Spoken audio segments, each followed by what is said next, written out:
চলেন আজকের পিক্সেল ট্যাবের কম্বো খেলেও কীভাবে সলভ করবেন সেটাই দেখাবো। প্রথম আপনারা পিক্সেল বার্সে চলে আসবেন, রিভার্সে আসবেন, ডেলি কম্বোতে প্লে অপশানে ক্লিক করবেন।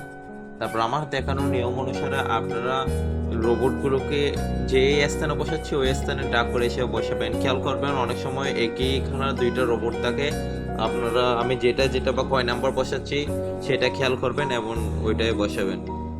আমি অলরেডি দুইটা বসিয়ে দিচ্ছি। আচ্ছা, কোনো কারণে ভিডিওটা কেটে গেছে, আবার দেখা যাচ্ছে। প্রথমে 1 নাম্বারটা টেনে বসাবেন, তারপর 6 নাম্বারটা টেনে এসে দ্বিতীয় স্থানে বসাবেন, 9 নাম্বারটাও তৃতীয় স্থানে বসাবেন, একদম লাস্টেরটা চতুর্থ স্থানে বসাবেন। হয়ে গেছে আজকের কম্বোটা। আপনারা চাইলে স্ক্রিনশট নিয়ে নেন, স্ক্রিনশট নিয়ে বসাতে পারবেন আজকের কম্বো সলভ।